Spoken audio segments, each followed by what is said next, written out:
Good evening and welcome to the monthly board meeting of the Dallas Independent School District Board of Trustees. We've already done the moment of silence and the Pledge of Allegiance and the salute to the flag. I'm not going to reintroduce the trustees. Trustee Flores, will you do the honors one more time, please? Of course. Si alguien necesita los servicios de un intérprete, la señorita que está aquí afuera les puede ayudar con el equipo. Gracias. At this time, I would like to recognize any elected or public officials in the audience. I don't see any. Are there any in the audience? Please raise your hand. Okay, trustees, there are no recognitions tonight. Our agenda now calls for the public forum segment of our meeting. We'll begin with the speakers to agenda items, followed by the speakers to non-agenda items. To ensure that this meeting is held in an orderly manner, I'm asking speakers to please refrain from using individual names and to address the board and not individual trustees. Ms. Scully, will you call the names of the speakers? Yes. I would like to remind speakers that you will have 3 minutes to speak. When you arrive at the microphone, please state your name and address. Our first speaker is Yusuf Barker, followed by Bill Betson. Right, I don't know.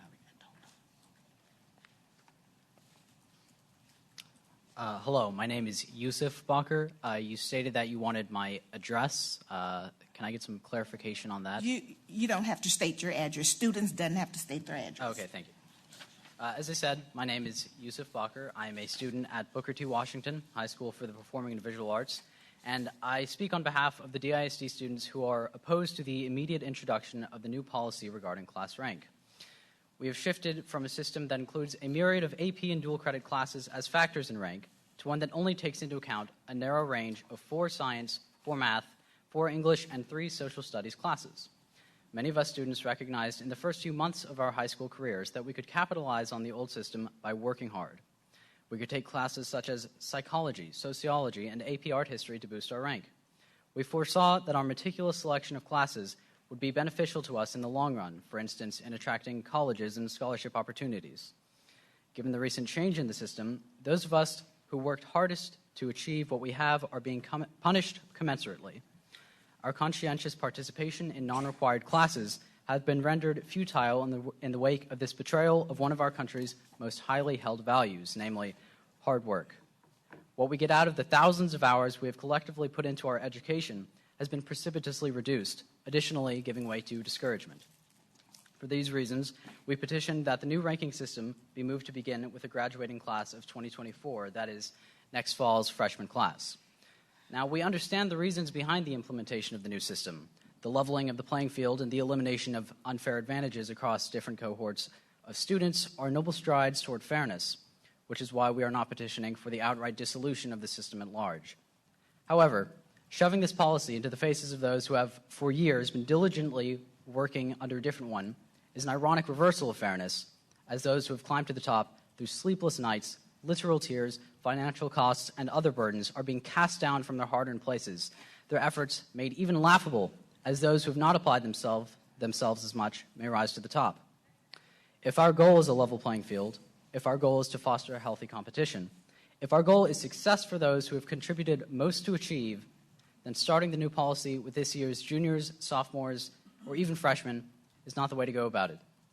And with that, ladies and gentlemen, we urge you to save the system for next year's freshmen. Thank you. Bill Betson, followed by Nancy Rodriguez. Howdy, Bill Betson, 6717 Cliffwood, Dallas. You have in front of you a sheet of paper with a spreadsheet on it, 6 rows of numbers and 7 columns. So it's not a lot of data, but it's powerful.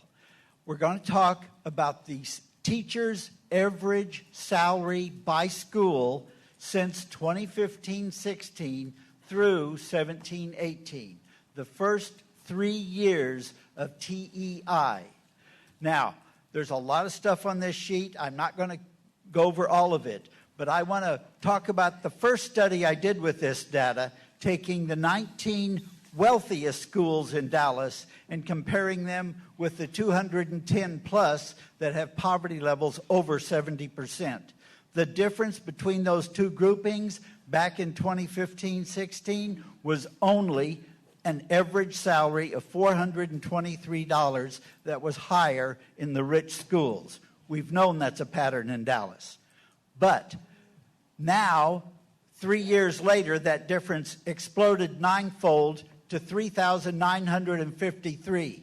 So now, the wealthier schools have an average teacher who's getting $3,500 more than all the 210 plus poor schools in Dallas. The study that this is a part of, I'm looking at the 3 whitest schools in Dallas: Lakewood, Mockingbird, and Travis Middle School. When you look at those salaries and how they have jumped, you see a major problem. Those salaries have gone up $9,607 per teacher to a final salary of the teachers in these 3 schools that is actually over $11,000 more per year than all the teachers in all of DISD. And I hadn't even removed these schools from the calculations, which would make it even worse.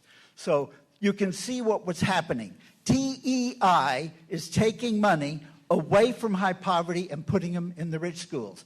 The final thing, I compared these 3 schools with one school I know is one of the best in the district. That's the Young Women's Smart Academy in Balch Springs. And I compared the salary raises there. That school had salaries that only went up $5,316, over $4,000 less than the 3 white schools. Okay, you talk about a cheap performance. Those 3 schools, the 3 white schools, have an average SEI that is only 52.1. But the Young Women's Smart Academy in Balch Springs has one of the highest SEI averages in the district, 60.2. That is a value-added measurement we need to pay attention to. Thank you. Thank you. Nancy Rodriguez, followed by Janet Shuey. Nancy Rodriguez, 6725 Bobolink Drive. A nonverbal child is a constant worry. They can't tell you if they are hungry, uncomfortable, or in pain. They can't tell you if someone's insulted them or hurt them. They can't tell you how much they love going to school or how much they love their teacher. They can't tell you if they had a hard day or if they did something fun. Parents and teachers have to learn to read the clues. Parents become experts at understanding their child's mood and behavior, but that's not to say they have all the answers or that they can extrapolate the details. Maybe it's wrong to think that someone is hurting your child when they scream and cry and refuse to get on the bus. But as a parent, your inclination is to think the worst. Why is he doing this now? He didn't do this last year. Why is he wetting the bed? Why has she started hurting herself or hurting others?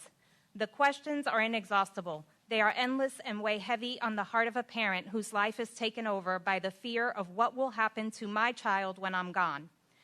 Put yourself in this parent's shoes. Wrap yourself in the cloak of uncertainty and ask yourself, what would I do? What would give me peace of mind if that were my child? Being able to view video in certain instances is helpful, but only if there is a video to view.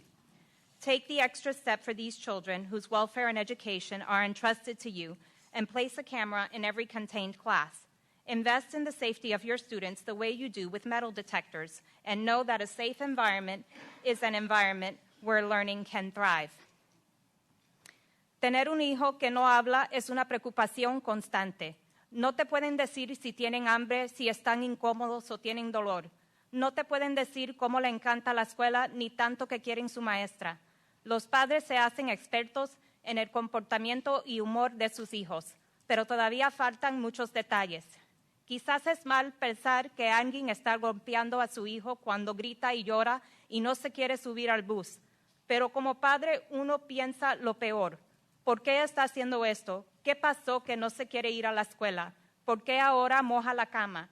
Las preguntas son inagotables y el miedo pesa mucho en el corazón. Pregúntense, ¿qué haría yo si este fuera mi hijo? ¿Qué me daría tranquilidad? Tomen el paso de poner las cámaras en cada salón de educación especial. Tomen acción para asegurar la seguridad y bienestar de los estudiantes que están confiados a ustedes. Un ambiente seguro es un ambiente donde prospera el aprendizaje. Thank you for your time.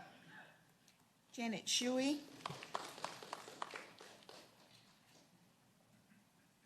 Janet Shuey.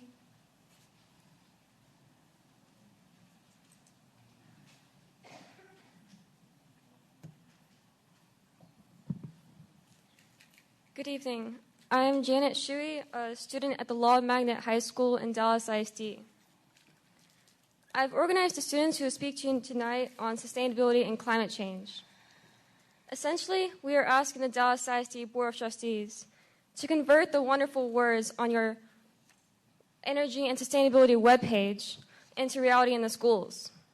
We learned from United Nations climate reports, NASA findings, and even in school about what is causing climate change and the resulting catastrophic consequences, which include loss of biodiversity, so great that it is being termed the sixth mass extinction, ocean acidification, which is threatening one of the most vital marine habitats, coral reefs, and more frequent and more severe weather events that are expected to displace millions within the next decade.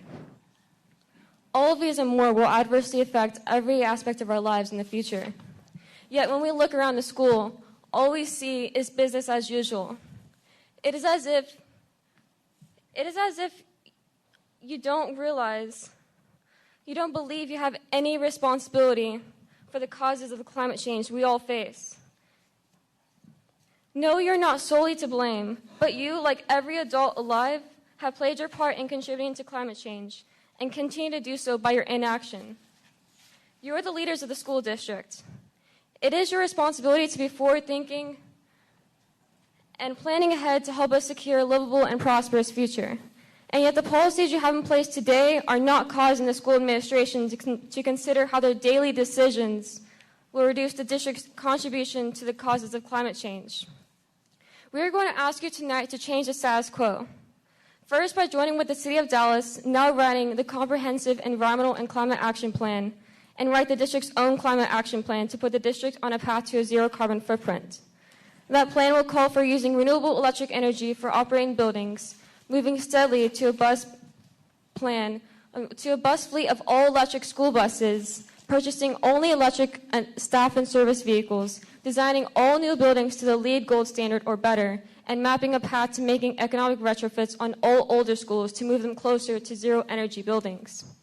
We no longer want to eat meals with single-use plastic utensils and dishes that go straight to the landfill. We no longer want to see the waste food stream go into the trash, also headed to a landfill every single day.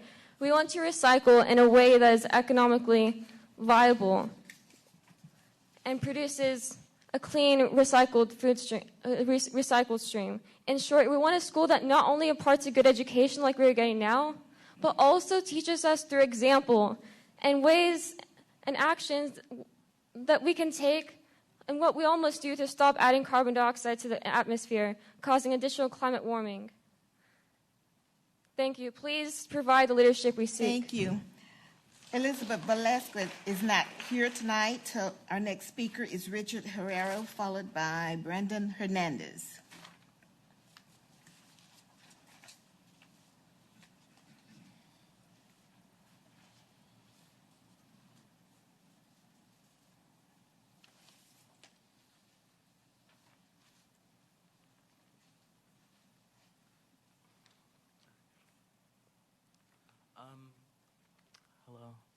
Richard Herrera from the Law Magnet. In 2018, more than 119 million gallons of sewage overflowed onto the streets and lakes of Dallas-Fort Worth. That's 119 million gallons, with 25 million gallons coming from the Trinity River alone. This is more than 5 times the amount of all other combined sewage overflow incidents in all 15 regions of the country combined. I currently attend a school that is right by the Trinity River. And the effects of this are well known. Discharge from combined sewage overflows often cause property damage and create health problems for anyone exposed to the untreated sewage and wastewater. CSO discharge can also carry bacteria, intestinal worms, protozoa, and viruses.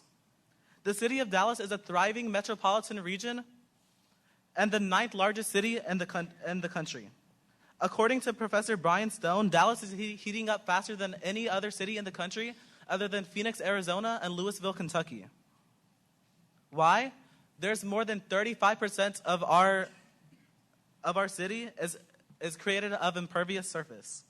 One solution to mitigate this is to implement green roofs, which provide the following benefits. 1, unlike traditional black tar roofs, green roofs reduce energy costs by absorbing heat instead of attracting it and providing natural insulation for buildings. 2, green roofs help reduce the urban heat island effect, a condition in which urban environments absorb and trap heat. 3, a green roof removes air particulates and produce oxygen and provide shade. Additionally, this natural protection against extreme heat enables green roofs to last twice as long as regular black tar roofs. Lastly, 4, another important benefit of green roofs is their ability to reduce and slow combined sewage overflow as a result of stormwater runoff. Because rooftops and streets in cities are hard surfaces, the volume and the velocity of stormwater runoff increases tremendously and is a major source of flooding and pollution worldwide. Thus, I urge Dallas to implement green roofs in all DISD high schools. Dallas would not be the first city to follow this path. In fact, on Monday, April 22nd, the New York City Council approved the Climate Mobilization Act, which drastically improved the energy efficiency of New York City. Implementing green roofs would not only save DISD thousands of dollars in the long run, but it would reduce the combined sewage overflow and mitigate the urban heat island effect. I urge you to take action now, and please consider what I have presented today. Thank you. Brendan Hernandez, followed by Joey Gomez.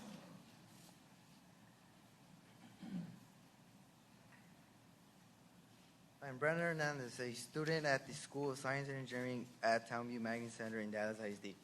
I'm here today to ask the Board of Directors to immediately begin to move the carbon footprint of the district toward the goal of zero. Why worry about our carbon footprint, you may ask? For starters, it is a scientifically proven fact that human activity, which adds carbon dioxide to the atmosphere, is the largest and most urgent reason climate change is occurring, followed by much smaller contributors that can be addressed later.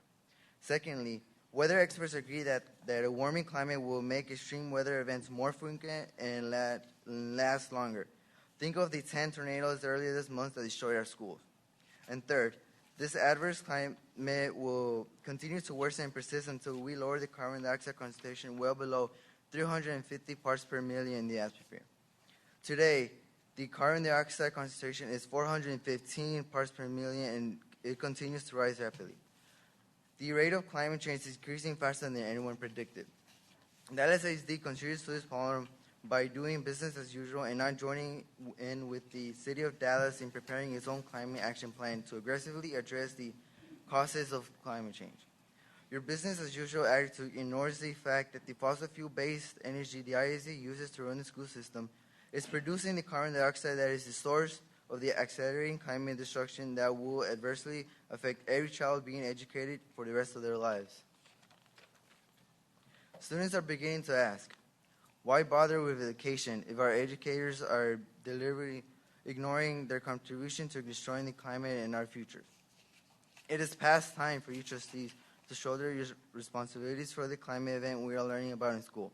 We, the students, demand you lead us, the school district administration, and the community by creating policies that will push Dallas ISD to demonstrate how to address climate change with the actions the school district takes to move us away from fossil fuels. I hope you will not continue to neglect your duties. Write a climate action plan now to push towards a zero carbon footprint and start implementing it immediately. Thank you. Joey Gomez, followed by Jonathan Cartwright.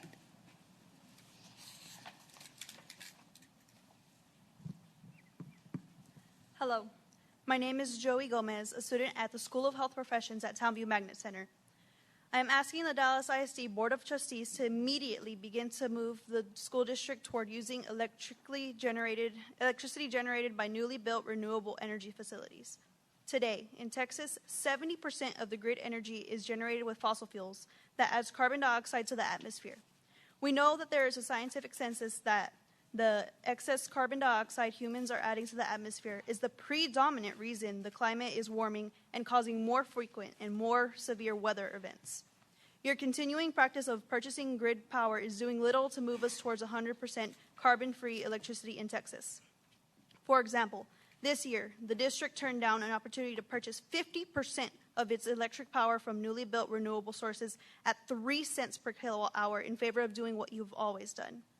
Even adding transmission charges from the Northern Hub, 3 cents per kilowatt hour would have been a large savings compared to the 8 cents kilowatt hour DISC's website shows that it's charged and that my parents' taxes pay now.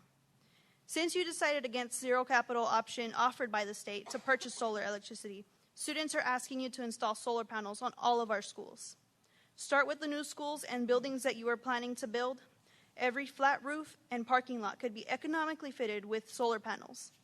Even a used car lot in McKinney is now covered with solar panels to generate power for the used car company. Last year, the State Energy Conservation Office announced that solar energy was the cheapest energy in Texas. Even more significant is that solar power is delivered during the hottest part of the day when grid power is the most expensive. Battery storage should be added to every building to save excess renewable energy and use it when solar power declines from a passing cloud or as the sunset approaches. Many options for securing the capital for the renewable solar installations are described at gosolartexas.org. Besides grant options, there is still the State Energy Conservation Office, Texas Lone Star revolving loan program that lends capital to school districts at extremely low rates to be paid back through the savings from using renewable energy. The State Energy Conservation Office provides free assistance to help guide the school district in making the technical decisions. All that is lacking is your will to assume your responsibility to lead the district to a clean, renewable energy future. Thank you.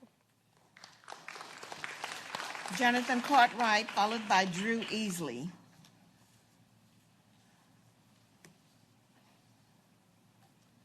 Good evening. My name is Jonathan Cartwright, and I'm a senior from TAG at Townview. A couple of months ago, I spoke here to urge Dallas ISD to convert to an electric bus fleet at a rate of 100 buses per year for 10 years, and to obtain a renewable electricity provider for them using bond money. Today brings me back to encourage the same thing. In the 56 days since that last meeting, Dallas emitted approximately 3.3 million metric tons of greenhouse gases, and we are now 56 days deeper in a climate catastrophe. But I don't want to stand up here just to recite mind-boggling facts. Of course, Dallas ISD is not solely responsible for these figures, but we do contribute to climate change, especially through our diesel-burning school buses. Think back to when you were a student who rode on the school bus. Do you remember the metallic squeak of its doors opening for students and the cough of the engine when it lurched back into motion? Do you remember holding your breath as the bus rattled up to the concrete curb because its fumes smelled terrible? Do you remember smelling the fumes wafting in from some open window, even as you rode the bus? When we ride the school bus, indeed, whenever we are even near one, we are ingesting fine diesel particles, which have been linked to causing lung cancer. The diesel from these engines have also been linked to causing asthma, and the Dallas Morning News reports that Dallas ISD schools have higher asthma rates than the rest of the U.S. Even if these facts weren't true, the carbon dioxide released by the 1,000 Dallas ISD school buses contributes significantly to climate change, which causes incalculable suffering for millions of people, especially for poorer communities and minorities. I wish as much as you do that these facts just weren't true, but they are, and we have got to act to fix it. Yes, all electric school buses and a renewable electricity provider would be more expensive at first. It would be an investment for Dallas ISD, but in the long run, it would pay off in numerous ways. Electric energy, especially wind and solar, is more stable on the market and is fast becoming cheaper. And the extra cost of the buses would quickly be offset by fuel and maintenance savings. Additionally, the reduction of diesel particulates may decrease visits to school nurses, saving Dallas ISD money. All in all, it would be a win-win to convert to an electric bus fleet over the next 10 years. It's a daunting task, but a necessary one. Let's be honest, the path to a sustainable future begins with our schools. You are a role model to the students, and we must start somewhere to prevent this catastrophe. Please convert to all electric buses and set an example for your thousands of students aspiring to be leaders themselves. Thank you. Drew Easley, followed by Edgar Grimaldo. Hello, I am Drew Easley from the Townview Law Magnet. So today I'm asking the Dallas ISD Board of Trustees to implement an actual recycling program into our schools. Today in my school, next to nothing is recycled. Students have never been trained to recycle with the goal of producing high-quality stream of materials that can be economically recycled. A partnership between the recycler, the students, and the school has to determine how to be financially successful. Students have to be included because students are going to have to change their recycling behavior. Not everything is recyclable, and an item that can be recycled must be clean and dry. Right now, many of our classrooms don't even have a recycling bin in them. And even when they do, students have not been educated on how to recycle properly. And they don't know how to use the recycling bins correctly. And even in our dumpsters, trash is commonly thrown into the recycling bins. And there's no way the recycling is being dealt with the way it's meant to be. Now, what appears to be low-hanging fruit is recycling office paper collected in classrooms and offices. Plastic drink bottles are next. Recycling in the cafeteria will be tricky because there are multiple streams of material to deal with. First in the cafeteria is excess food from the serving line and kitchen that could be easily eaten if it was in the correct hands, such as a nonprofit providing meals to the needy. There are new blockchain technologies that are providing the logistics and tracking solutions to successfully deal with that challenge. Next in the cafeteria is the food and dirty paper waste that can be composted. The city of Plano has solved this problem already. We should stop believing DISD has all the good ideas and talk to and learn from others who have been concerned with these problems and dealt with them in their own ways. Finally, there is the ocean of single-use plastic eating utensils that are filling up our landfills. Every single plastic item we throw away will last centuries or longer because plastic does not decompose in the natural world. The current single-use plastic model is not sustainable. We must re-examine this entire culture to find a new system that is sustainable. And there are seemingly simple solutions to this. For example, we can use wooden utensils. We can use reusable utensils that can be used again. And it might be more expensive, but in the long run, it will save money because we won't have to buy more, and it will be investing in the future of our world. But none of this will happen unless you, the Board of Trustees and DISD, sets in place a policy that everybody, from top administrators to students, must make daily decisions to make our schools sustainable. Please provide us with the leadership DISD needs to stop business as usual and act sustainably, because there are consequences in the natural world for our behavior today. And I know that all of you truly care about these issues. All we're asking is that you be the change that you have the power to implement that will help us mitigate these problems that we're facing right now. Thank you. Edgar Grimaldo, followed by Kevin Harris.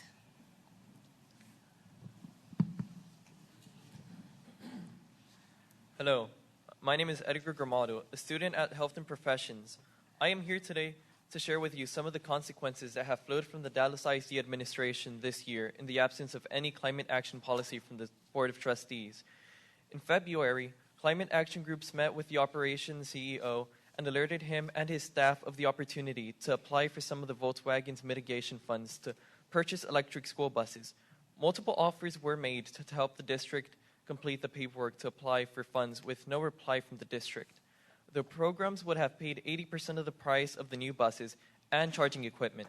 The project had such low priority, the administration waited until the last 5 days of the first-come, first-served funds until they were exhausted. In February, climate action groups explained how the district could participate with other state agencies to purchase renewable energy at 3 cents a kilowatt hour. Even with transmission charges from the Northern Hub, that would have been much cheaper than the 8 cents a kilowatt hour. The district website advertised paying with electricity now. The district refused to join with other state agencies to purchase renewable energy.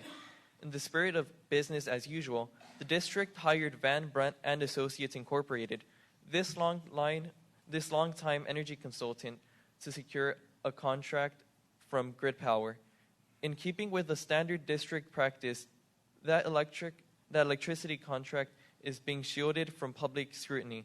But even my principal hadn't been able to get across, so we students can have a look at it. Dallas ISD administration had a reputation of not being cooperative with anybody on the subject of caring for the natural environment and climate. That attitude is extended to the city of Dallas that is writing a climate action plan and reported from many environmental and climate action groups. I and the students of Dallas are asking you to change the focus of the school district administration, include concerns for the natural environment and our impact on climate change. Once you establish the appropriate policies, your capable administration will begin to faithfully implement those policies and become more a part of the solution and not a part of the climate problem. Thank you. Kevin Harris, followed by Amy Tawil. Good evening. My name is Kevin Harris, and I am a senior from W.W. Samuel High School. It is my pleasure to speak in front of all of you tonight about a problem that has been plaguing DISD for years: teacher turnover. Approximately 95% of teacher demand is a result of teacher turnover, which is costing the county $80 million annually, according to a study done by Commit, a nonprofit organization whose sole purpose is improving education in Dallas County. And so this begs the question, why is the turnover rate so high? The answer is simple. Most teachers can't deal with the malarkey they get from both the students they work with and the administration they answer to for the third-rate salary they receive. The Teacher Excellence Initiative, the TEI, only exacerbates the problem by turning education into a game. And at the end of the day, it's not just the district that suffers. The students are victims too. Remember that $80 million annual cost? That money goes into scrambling for teachers to fill vacancies, often hiring substitutes to fill the ranks. I myself have experienced this. Back in September of this year, a history professor quit at Eastfield College, and my psychology teacher was the only teacher at Samuel who was qualified to fill the position. Fast forward, and here we are, well into November, without any replacement. The students, who were once learning from an engaging and qualified teacher, are now subjected to the endless rotation of substitutes who know nothing about the subject, let alone be qualified to teach it. And this is just my personal experience. How about we take a look at the English department, for example, where roughly half of the teachers that make up the department are gone by the end of the year. So to recap the problem, we have a system that discourages people from pursuing jobs in teaching, that makes it difficult to keep a job in teaching, and that provides zero support to the students and teachers who are put through these crises. Oh, and let's not forget that the teachers who stick with it through all of this nonsense are then told what and how to teach their own subject by policymakers who haven't taught a day in their lives. I suppose what I'm trying to say is that there's a problem. Teachers are hurting. The district is hurting. And most importantly, the students are hurting. I'm not a politician. I don't hold the answers to the district's problems. But I am one of the thousands of students afflicted by this epidemic, and I will use my voice to seek justice. I hope my voice has reached your ears tonight. Thank you.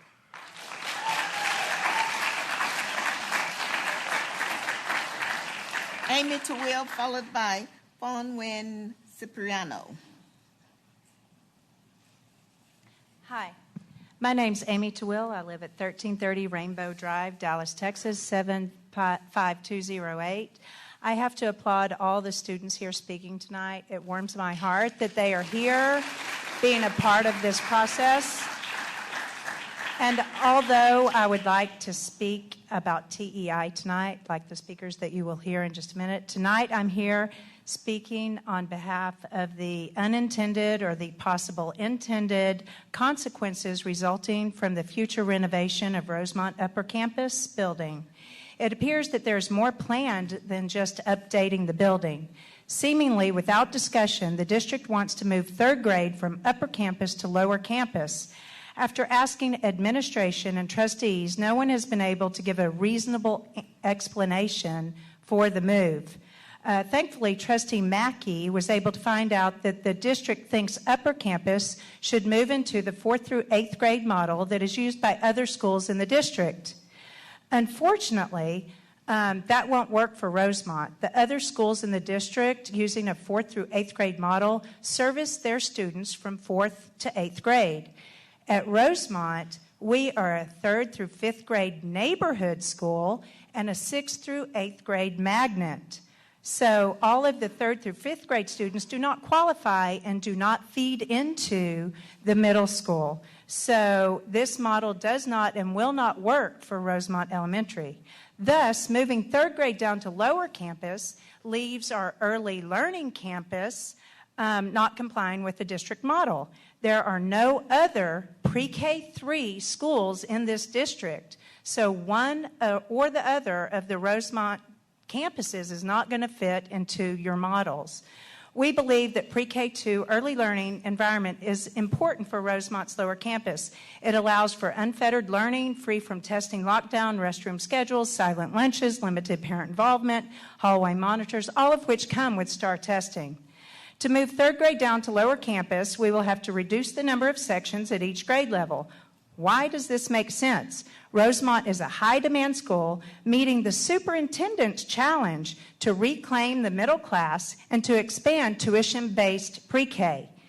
By moving 3rd grade down, this will put a stop to Rosemont's ability to achieve both of those initiatives. Additionally, to make space for 3rd grade at lower campus, the school will likely give up its dyslexia room, a program that services over 42 kindergarten through 2nd grade students. And there's also a possibility that school will lose or have to share its special education resource room. The school is in the process of applying to be a STEAM D innovation school for 3rd through 5th grades. How does separating 3rd grade from that program benefit students or learning and this innovation program? The architectural plans presented... Thank you, Mr. Will. Your time has expired. Fawn Wynn Cipriano, followed by Andrew Kirk. Speakers, I just want to remind you to please refrain from using individual names of the trustees and address the board as a whole. Thank you. Good evening. I'm Fungwin Cipriano, and I reside at 513 Worcester Lane, Garland. Thank you for the opportunity to speak this evening. I've served in education for 13 years in the capacity of a general education reading teacher, a special education teacher, and a coach. Of those 13 years, I've spent 9 years in the elementary classroom and 4 years in the secondary classroom. I'm currently an 8th grade reading language arts teacher. I'm here to advocate and be a voice for my students and all students who are being over-tested. TEI is the main cause to the over-testing, which is negatively impacting our students. Our students are mentally distressed and are being inappropriately tested. With the constant testing, it's stressing our students out. The stress is manifesting in various ways in our students, such as testing anxiety, the decline in self-confidence, and the dangerous mindset of, I'm dumb because I keep failing tests. The relentless testing is breeding the stress in our students at an accelerated rate. In the past, student performance was measured by 6 weeks assessments, fall and spring ACPs, and STAR. However, this school year, student performance is measured by weekly tests, also known as Power DOLs, 3-week tests, also known as mini markers, in addition to the existing set of assessments. So essentially, our students are taking tests every week. These tests are STAR style by design. Our students are absolutely burnt out by the end of the second 6 weeks. When they took the second 6 weeks common assessment, they did poorly because they were completely over it. And guess what happened? The pressure was increased for us teachers to slam our kids with data-driven instruction with more tests even more intensely. It's an endless, vicious cycle. Furthermore, our students are being inappropriately tested with STAR-style assessments. Research shows that the reading STAR tests are poorly designed. According to the March 25, 2019 Texas Monthly article, 8 different readability formulas showed the test's reading portions are at a higher level of difficulty than appropriate for the grades they are assessing. Researchers at Texas A&M University discovered that for the most part, reading tests are given to students in grades 3 through 8 are at a level of difficulty at least 1 year above grade level, close quote. We have students who are already 1 to 3 school years behind on reading levels. TEI reduces the level of autonomy in the classroom to emphasize test prep. Instead of authentic learning and teaching, such as affirmed phonics, foundation, and guided reading at the elementary level to novel studies at the secondary level, there is a disproportionate focus on test prep. How can TEI truly stand up to its name of the Teacher Excellence Initiative when we are setting up our students for failure with the over-testing? Thank you.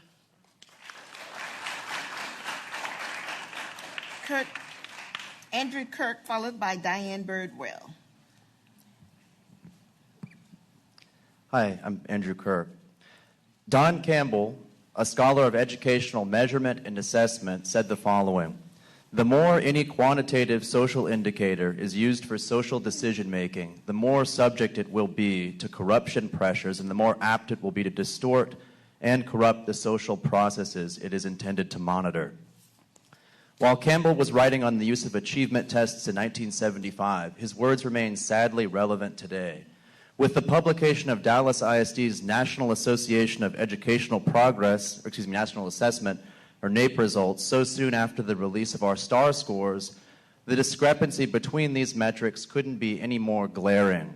It also couldn't be any more awkward for the proponents of TEI, APEI, and PEI who argue that these initiatives drove rapid improvement in district-wide learning outcomes. The discrepancies were predictable, however, given similar experiments with value-added measurement and standardization elsewhere.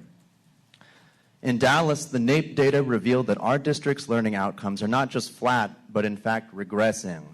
I don't fault our teachers or campus administrators for this. They're just responding to perverse incentives created by a broken system of accountability in both our district and our state. That system rewards rote learning and instructional shortcuts that produce the illusion of rapid gains. These gains are essentially score inflation. Teachers are under intense pressure to raise STAR scores rapidly and are increasingly able to predict patterns in assessed content. When the assessment instrument changes, the growth largely disappears. These are Potemkin gains, not authentic learning. I ask you all to consider once again the opportunity costs of maintaining TEI, APEI, PEI, and similar initiatives. How many additional support staff, how many counselors, and how many librarians could we provide for our students? How many opportunities for academic enrichment have we forgone for this? How many students are experiencing anxiety related to their performance on our district's battery of assessments? TEI is no longer a reform. It represents the status quo in Dallas, and the reform itself now needs to be reformed. Thank you. Diane Birdwell, followed by Lori Kirkpatrick. Hi. Diane Birdwell, 5705 Meadowwick. You know me, I know you. Last December, I came before you asking for more funding for security monitors, police officers, and counselors. Y'all failed to listen to me. You didn't listen to that, but you voted over $3 million for Teaching Trust to tell us how many times to walk around our classroom. You spent $350,000 more for the 5th year in a row for a student survey that was not designed to be used to evaluate teachers for pay. How much is a student's life worth? How much is my life worth? Texas recommends a counselor for every 250 kids at the high school. We have 400 to 500 students for each counselor now. Monitors should be for every 400 students, but not the 599 we have now. Maybe your trustee, who's going to be the new rep at the Texas School Safety Center, can ask them about the ratios and what they should be. I see 10 officers tonight, police officers and monitors, for this crowd. This is more than what you find at Skyline with 4,400 students. I'll be back on this topic soon because y'all are working on the budget now, but I want to tell you from a different angle. Let's talk about morale. The Dallas Morning News did the 100 best places to work in Dallas. Surprise, despite the fact that Dallas Morning News is your propaganda tool, y'all didn't make the cut, or shall I say we didn't make the cut. But Prosper did, Colleyville Grapevine did, and I gave y'all little sheets there. Y'all have homework. Please read the whole thing. If you read this, you will see how they did it. Container Store. Y'all know the Container Store, the people that fund commit. A work environment that has people centric and motivating and fun. Prosper ISD. Speaking of the convocation, for 2 hours we celebrate each other. Our district leaders motivate and encourage everyone to begin the year's work with expectations and spirit. Grapevine Colleyville. Our 3 core values are purpose, innovation, and community. A company called Service First Mortgage. We empower our team to do their job without micromanagement. And Web TPA, I love them. We never blame employees for our shortcomings. We see faults as a leadership miss. Morale and safety in an age of school shootings and school suicides and vaping overdoses. You have got to stop doing what commit tells you, what Dallas Kids First tells you, what Educate Dallas tells you, and start listening to us. What we tell you, we are the experts in education. We, despite your smirks and smiles, we know more about education. We have been in the classroom. You need to listen to us. Being a student doesn't make you an expert. Being a teacher, a librarian, a counselor, a monitor, a cafeteria worker, a secretary, anything has taught more, has done more in education than most of you ever have or ever will. You need to listen to us, not commit. Thank you. Lori Kirkpatrick, followed by Audrey Atkins. Good evening, Lori Kirkpatrick. I reside at 6705 Brayburn Drive. My daughter's in the 5th grade. When she started in Dallas, we were told about all of the great corporate education reforms that were coming through, namely TEI and ACE, and this was going to drastically improve our educational outcomes. And in fact, you guys put out in the spring the STAR results that we got over the past 2 years, and that's on your handout. And in fact, if you look at that, great gains. Let's look at reading in 8th grade math. 8th grade reading and 8th grade math. Look at the meets category. 8th grade readers up 9%. 8th grade math students up 19%. But then NAEP came out in October, and if you look at that, we're actually regressing in 8th grade math.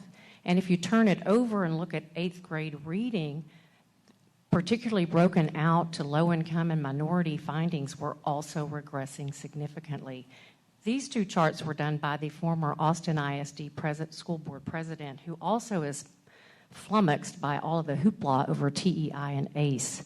So it begs the question, the NAEP test is not predictable. You don't know who's going to take it. You don't know what's going to be on it, so there's no ability to prep for it. So it makes me wonder, is there test prep going on in the district? Is there pressure being put on the teachers to prep the students to get the STAR results that we have seen over the last 2 years? I would like to think that you would question that yourselves and maybe do a study and see if in fact there's something of that nature going on. Unintended consequences perhaps of TEI, because the teachers are evaluated on student achievement predominantly based on STAR results.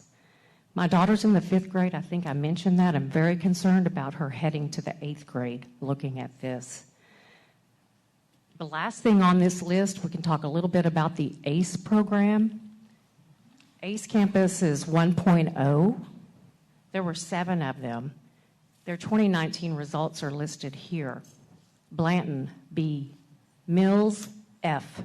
Lee, B. Peace, D. Edison, closed. Dade, D. Zumwalt, C. You might remember, some of you anyway, Dr. Michael Dryden worked in this district for 20 years in education, in evaluation and research, and we sent you a paper a couple of years ago about the ACE program. There was some misinformation put out by this district and expressed in Austin earlier this year and the year before.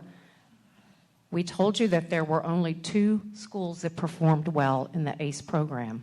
Only 2. And I think this proves our point. $5.4 million for 6 schools it cost. Audrey Atkins, followed by Stuart Becker.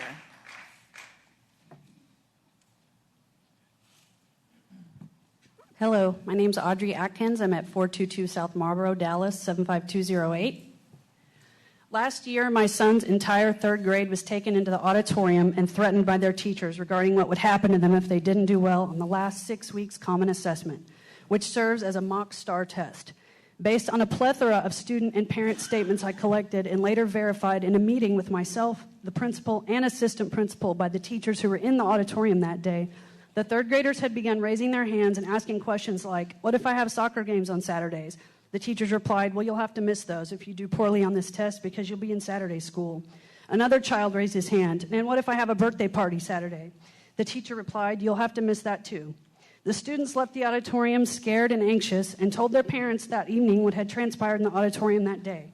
My son said, Mommy, my teacher said if I don't do well, I won't get to pass 5th grade and I'll get held back and go to school on Saturdays. Is that true?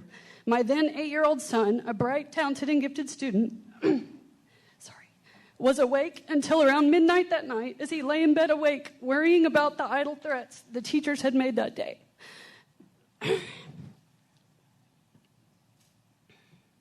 No matter how many times he called me into his room and asked me questions, nothing seemed to help him understand why his teachers, whom he trusts and looked up to, would be trying to scare him if those things weren't true. We chose to leave that very reputable DISD school, one that was actually on the graph that this gentleman presented earlier, and he has since begun a new DISD school this year.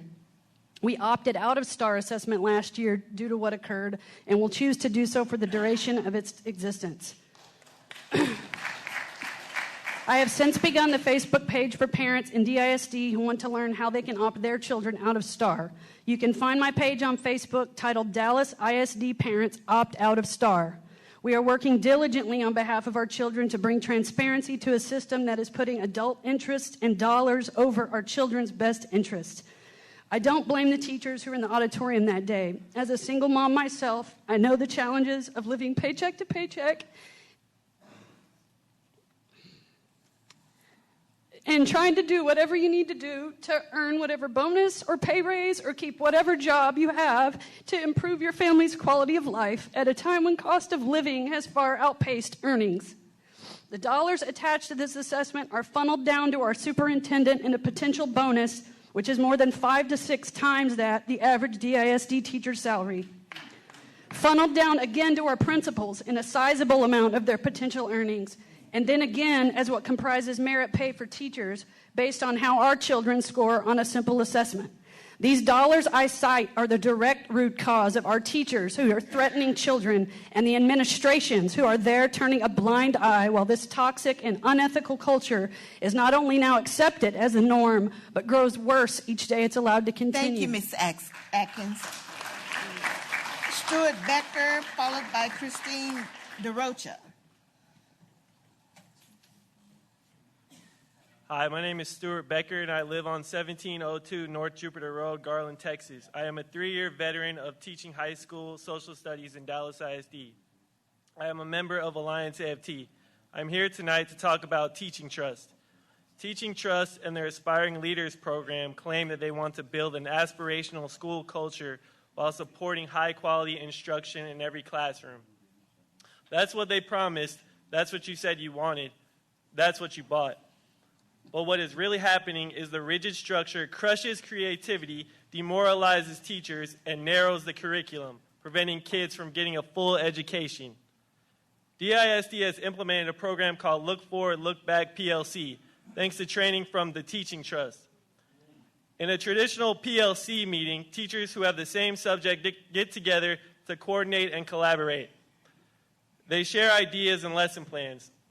They help construct assessments and quizzes. Whether you are an experienced teacher or a new one, we can all learn from each other. This is what is supposed to happen. Under Teaching Trust guidelines, though, teachers in the district are held to a strict script of what to say in what order during their own meeting. While we understand that backwards planning is a best practice, turning teachers into robots only to collect data on students is not genuine, authentic education. Teachers across the district are telling their unions that they are more stressed by their PLCs than anything else in the school day. Teachers across the district are saying that they spend more personal time planning for the PLCs and the scripted meetings than they do for their actual classes. In fact, teachers from across the district are telling us that the results of these meetings is a PowerPoint or some activity from which they cannot deviate, and all teachers are expected to teach the exact same thing the exact same way at the exact same time. Teachers are also being micromanaged to the point of making them plan their laps or walks around the class, with administrators and instructional coaches telling them that they have to walk around the class the exact same way, the exact same time, every time. Tell me how that improves learning for the kids. It kills creativity and eliminates differentiated instruction for the students. You have spent millions of tax dollars for Teaching Trust to ruin PLCs. Our creativity is completely gone, and kids suffer Because stressed out robot teachers do not feel valued, they feel policed. Robots also don't build relationships with students nor inspire them. In summary, teaching trust is micromanagement, not pedagogy. It is a formula, not real teaching. It is a product out of a box on a shelf, not genuine education for our students. It is a total waste of money. Please reconsider this contract.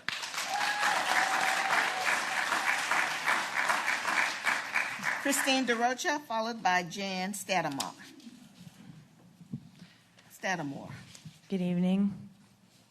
My name is Kristen DeRocha. I live at 10421 Benbrook Drive, Dallas, Texas 75228. I'm an 11-year veteran Dallas ISD teacher, and I spent 12 years as an entrepreneur, and I'm also a parent of 2 students in comprehensive neighborhood high schools in DISD. I'm here to ask you all to dig deeper into the numbers and take a critical look at the TEI evaluation system. It's an expensive system that is not equitable at all. It claims to be identifying the best and moving them to where they are most needed. But I have been collecting data on TEI for 4 years now, and I have not found much evidence that TEI is rewarding the most effective teachers equitably. What I seem to find consistently is that TEI rewards teachers of students who are good test takers and teachers of students who are less poor.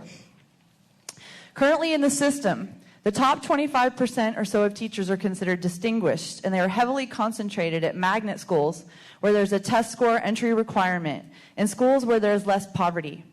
I looked at the numbers and found that the student to distinguished teacher ratio at magnets and low poverty schools is roughly 25 students to 1. But in the neighborhood schools, the ratio is 75 to 1. On average, magnet teachers make more than $10,000 more than teachers in neighborhood schools. What does this mean? Does this mean that the best teachers are in the magnets? In the schools with less poverty, like Hexter and Lakewood? Does this also mean that most of our student population are not being taught by the best? If this is the case, why aren't we moving distinguished teachers onto schools where there's a need for their expertise?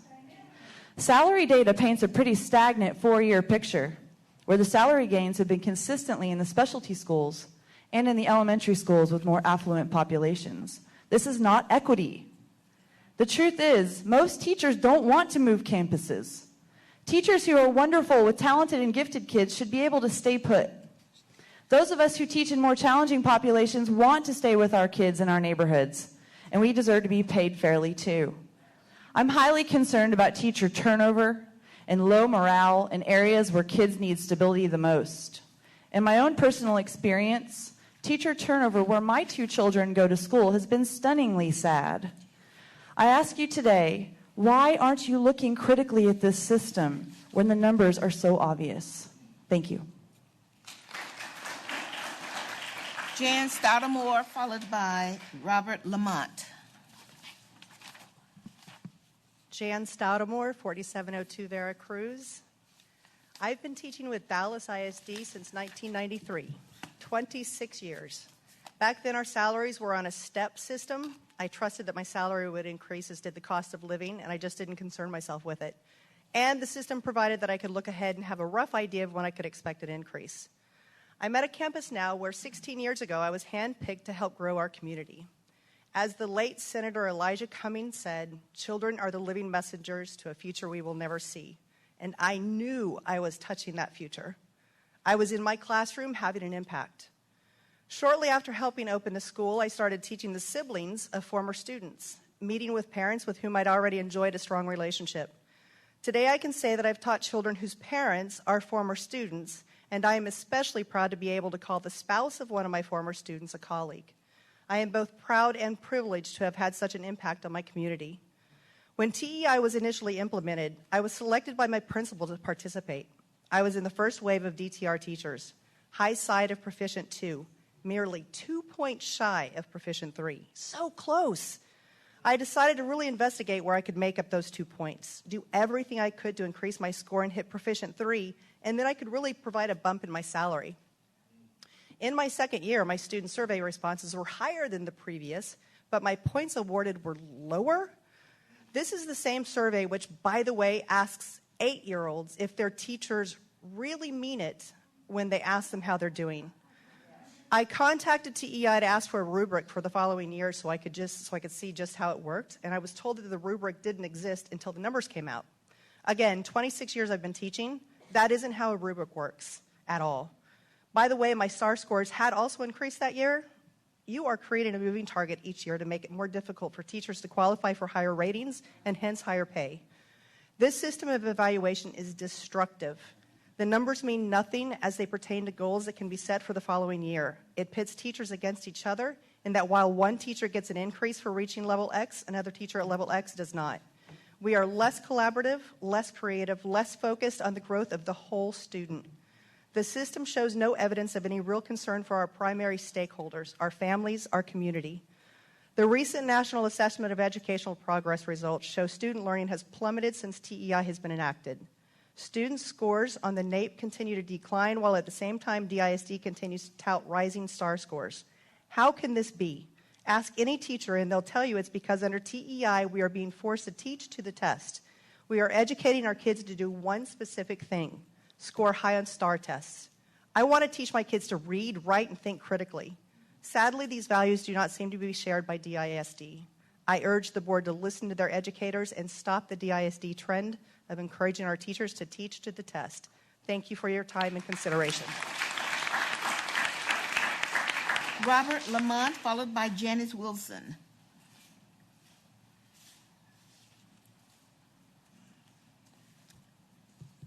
Robert Lamont, Janice Wilson, followed by Vicki Tillery. To Dr. Hinojosa and the trustees of the board, thank you for your years of service. My name is Janice Wilson, 7373 Valley View Lane, Dallas, Texas. I am a retired, rehired, gifted, and talented teacher at Frederick Douglass Elementary. I stand before you tonight to serve as an advocate for the precious minds of all children, especially the low SES who attend DISD. I have witnessed this district go all the way up the ladder of success, where students enjoyed learning, involved in hands-on experiences, field trips, classroom speakers, students competing at state and district-wide competitions, coming out as winners. But under the vicious TEI, enrollment is declining, several schools receiving F ratings, parent involvement continues to decline, and total student and teacher burnout. It saddens me to have to witness daily students being stripped of opportunities to be analytical, critical, and creative thinkers. If the renowned B.B. King's guitar Lucille could sing, it would say, "The thrill is gone. Bye-bye, TEI." Now is the time to remove the ostentatious suits who enter buildings with one mission, to disrupt the course of instruction, leaving an aroma of fear at will. How long would this degrading evaluation system take away the excellence of teaching all students? In the words of a former student I had back in 2012, he stood before 20,000 members and he asked the question, "Do you believe in me? Like I believe in me?" Well, guess what? If you truly believed, then you will listen to the words that have been placed before you. TEI has brought a dismal, dark cloud over students' learning. I beseech you to revisit replacing the TEI evaluation rating system, restore the beauty and power of true learning back in the hands of the classroom teacher. I invite you to work with highly qualified members. You see us standing up here in the red. We're called the Alliance Federation of Teachers, to find a better evaluation system that will give back and continue to deplete the educational learning structure. Please explain to our students where's the excellence and our initiatives in TEI for their well-being. I speak on the side of justice for all students to read with comprehension, learn basic mathematical operations, know the foundation to why Thank you, Ms. they can Wilson. believe in those Your who time make has the decision. expired. Thank you for your time. Vicki Tillery, followed by Ewan Blackman.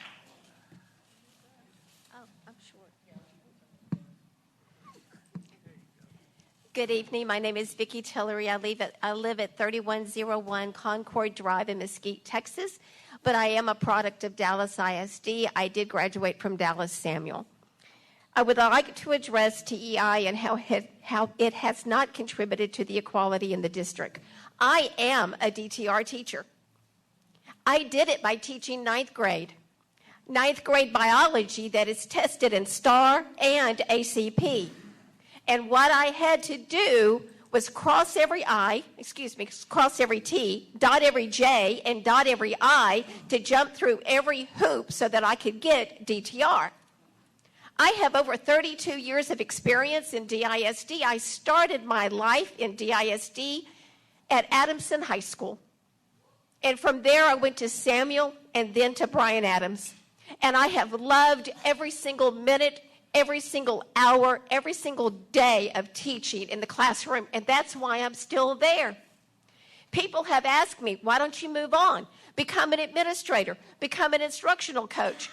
I tell them no, I need to be where I can be of service to the child, because that's what I was meant to do. I have been loyal to this district. I have over 269 sick days. That also means that I've given away 30 when we used to be allowed to do that. I am there every day, but I take care of myself. I don't go to school sick. When I attained DTR, I was hoping, hey, I'm going to get a raise, maybe a little bit of a bump.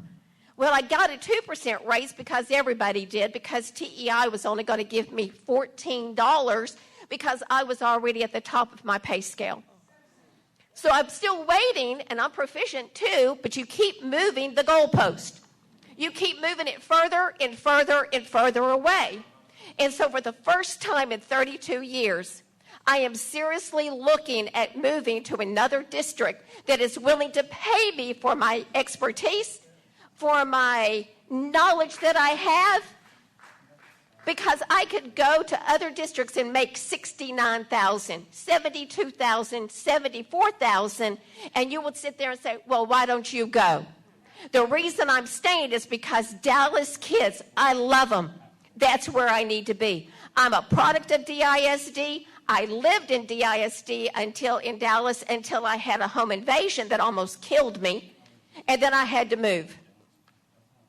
I want to stay where I am, but I deserve to be paid for what I do. I have taught ninth grade for 32 years. Please reevaluate TEI. Ewan Blackman, followed by Shawana Washington.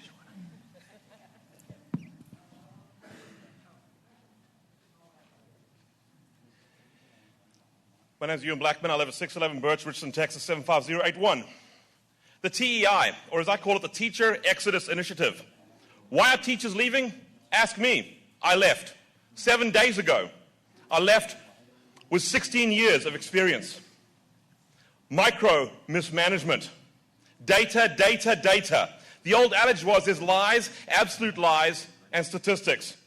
But now somebody pulled out a thesaurus and found the synonym for statistics. It's data. We have become data-wise and student-foolish.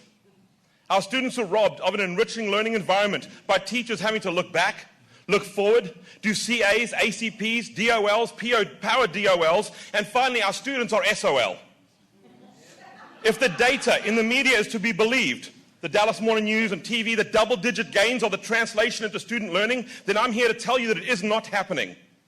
Basic math outside of STAR is a foreign concept. I know because I teach physics, pre-AP physics, at both the high school and the collegiate level, or I did up until 7 days ago. Add 7 plus 5 plus 7. My students couldn't, and that's why we take out trigonometry from basic physics. Test and punish. We want to add another acronym, T&P. Teachers are forced to put up answer keys so their students can score well for 1 minute, so the students can score well on these tests. So you have this data that looks better so the teachers don't have to write out and script all their lessons so they know what's going on. And yay, before you think I am just some disgruntled employee and couldn't connect with my diverse, low socioeconomic students, and I would like to point out some of the wonderful words that my amazing students used to describe. These are the letters my students gave me after just 2 months teaching them. You're the best teacher I ever had. You taught us more than just physics. You didn't focus just on education, but you focused and cared about our lives. You opened my eyes to other possibilities. You taught me how to think outside the box. You broadened my mind. Each quote is from a different student. Let's go on to professional learning communities. When you script teaching, you have PLCs that are CYA, and then our kids become SOL. I don't teach physics for just physics. It's a way of thinking. DISD has turned it into a job that a robot could do. I was lured here by the promise of $90,000 a year salary. Only 6 teachers out of 10,000 make that. Nay, even worse, 11% of the teachers score in only the top 44% of your levels. 11% of the teachers make more than $63,000 a year. Not quite the windfall predicted, more like a portend of the calamity to follow. Get rid of TEI. As for me, I leave you with words of Douglas Adams. So long, and thanks for all the fish. Shawana Washington, followed by Hobie Huckel. Shawana Washington, followed by Hobie Huckel. President Henry, trustees, Dr. Hinojosa, my name is Shawana Washington, 130 West Grove Street, Washington, Dallas, Texas, 75224. I'm a member of Alliance AFT Local 2260. I work in the district as a classified employee, and I'm here tonight to talk about TEI. I've worked in DISD for over 28 years, and I'm here to talk about TEI. I also have a daughter-in-law working as a teacher in DISD. After talking to any of them for more than a few minutes, it's clear what DISD professionals think of TEI. No matter what school they teach at, they all say one thing: TEI is hurting our kids. Let me say that again because it's so important. TEI is hurting our kids. It forces our teachers to make impossible decisions, teach to the test and get a raise, or fully educate our students in language year after year with no raise and increasing health costs. Since TEI has been enacted, we have also seen our students fall behind their peers at the national level. The Nations Report Card, also known as NAEP, has illustrated this again with our continued decline in scores at the national level. In fact, Dallas was one of only 3 cities in the special project which reported statistically significant declines in reading, math at the 8th grade level. For a district that prides itself on data, this is so impossible. This is impossible to ignore. It is, however, easy to explain. Quite frankly, we have amazing teachers here in Dallas. Unfortunately, right now the district is utilizing them not to educate, but to teach to the test. It's particularly the STAR test. Because we have amazing educators, we will see contingent increases in our STAR scores, but NAEP scores will continue to drop. Our college readiness scores will continue to drop. Reading, writing, and critical thinking skills will remain undeveloped. But let me tell you, I'll be able to take a STAR multiple choice question better than anyone from California to New York. I urge the board to realize the damage TEI is doing to our students and the district. It is not too late to right the ship, and we're here to help you because we are on the front line. We also have ideas on how to fix it. Here are just 2. 1, remove the school STAR score from the evaluation rating. Teachers are currently punished and lose points for teaching at struggling campuses. This makes no sense because it punishes teachers to avoid teaching at most in need campuses. We should be encouraging our best teachers to go where the students most in need are. 2, remove the student survey or at least decouple it from salary. When students know that giving their educators a low survey affects their salary, it increases a poor learning environment in the classroom. Educators are hesitant to push their students because they may get a negative survey. A student should not be able to threaten their teachers with a low survey score to Your assign time homework, has expired. something that I hear happens all the time. Hobie Huckel, followed by Hugh Thompson.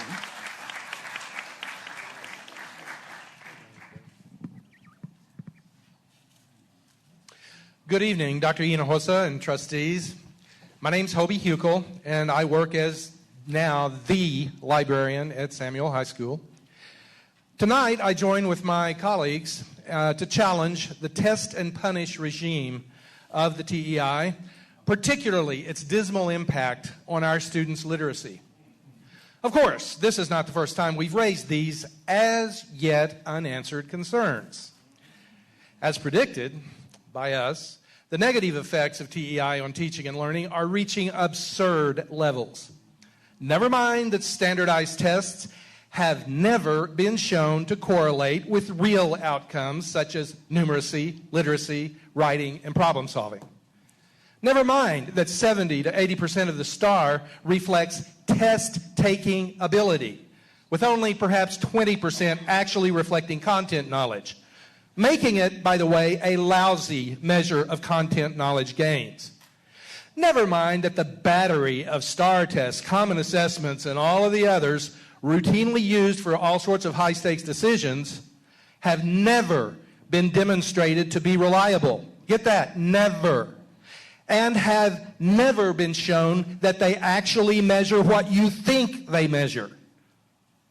No validity. Teachers are hounded to focus ever more narrowly on testing skills rather than on content knowledge. One extreme example, of course, is math teachers teaching calculator skills to solve equations rather than properties of equality. When it comes to reading, extended texts have been abandoned in favor of short prompts. Even with these pressures to teach to the test, most of us attempt to impart real content knowledge and even a love of learning. But conditions make that increasingly difficult. The test outcomes and related TEI scores are meaningless. Is it any wonder that teachers and students are alienated and demoralized? The result is that I see high school students unable to read above 5th grade level. Many are so intimidated by normal books that they avoid them altogether. There have always been challenges posed by poverty, but the TEI regime compounds those problems. Teachers are micromanaged to serve its soulless program in a vain hope that they'll get lucky. But as we've seen, the only ones to get lucky are the TEI technocrats and their neoliberal patrons. Thank you. Hugh Thompson, followed by Olympia Thomas. Hello, my name is Hugh Thompson. I live at 2345 San Marcos Avenue in Dallas. This is only my second time ever speaking into a microphone, so I probably won't be as exciting as the last few people. But I've been a teacher in Dallas ISD for the last 3 school years. I also grew up in Dallas and attended DISD schools from kindergarten until I graduated in 2004. While teaching in Dallas ISD has been an amazing experience so far, I do have one major concern. The concern is the unpredictability inherent in the TEI compensation system. My first year in DISD was stressful. Not only did I have to acclimate to working in a new school district, but manage classrooms with 30 or more students in 7 Art 1 classes. On top of this, I had to make sure my students performed well on their ACPs because my income depended on it. I've never been known to back down from a challenge, so I worked closely with my assistant principal and visual arts team to make sure I beat the district averages on ACP scores. Through working with my colleagues and students, I was able to get the scores I needed and attain my goal of achieving a Proficient 1 status on my TEI scorecard. My second year was much better. I was familiar with the ACP content and only had to teach 2 ACP-tested sections. At the end of the year, my assistant principal told me, Hugh, you're a totally proficient teacher. I know you're only going to get better, and I think you're ready to teach the AP class. She even gave me an award for being reflective at the end of the year. After all of that, I was pretty excited to see what my TEI scorecard would look like in October. So I used the scorecard calculator that DISD provides us to calculate our scores. It looked like I would again hit the Proficient 1 mark, so I was pretty happy about getting a raise.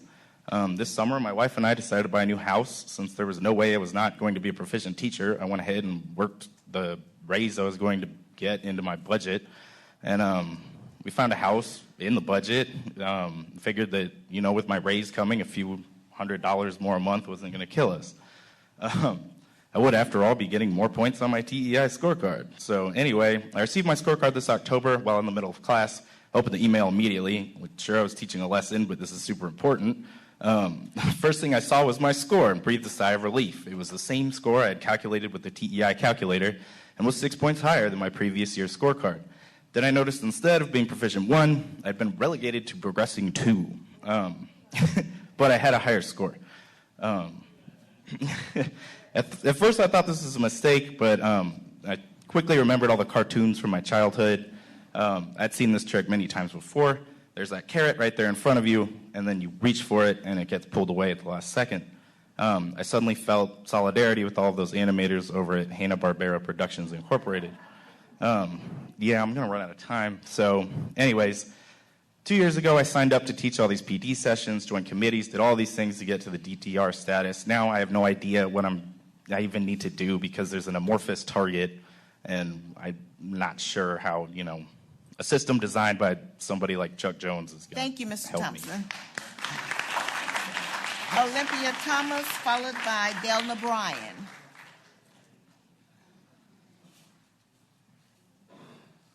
Olympia Thomas, followed by Delna Bryan.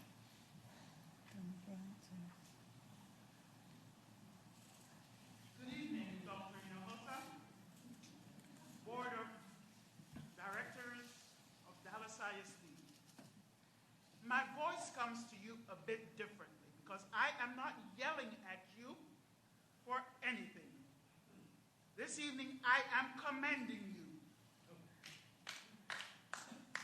It's the first meeting since we had this natural disaster of 10 tornadoes to strike our city.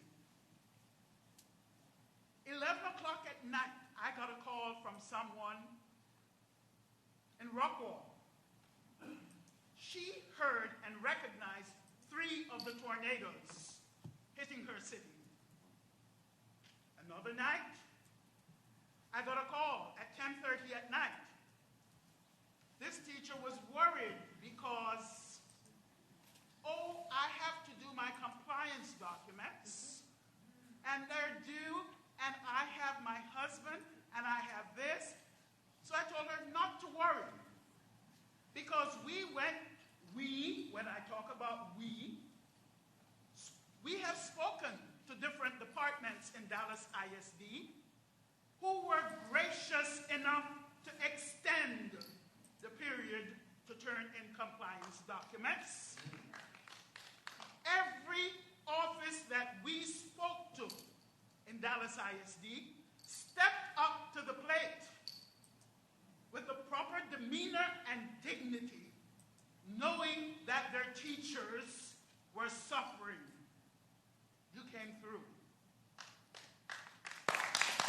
Challenges are going to abound, and you're going to get hits from inside and outside. But I'm asking you, the day I passed Thomas Jefferson, I cried. But now my heart is smiling because I know that my district, Dallas ISD, did the right thing. I ask you all to continue to soar with wings of eagles. Walk and not faint. Don't care what attacks you get, what yelling you get from others. Remember, you are trying to do the right thing. Merci beaucoup. Thank you. Our last speaker is Sela Asha. So that's a hard act to follow, but my name is Sela Ashai. I am a parent at Walnut Hill Elementary. I'm also the president of our PTA. I reside at 4058 South Better Drive.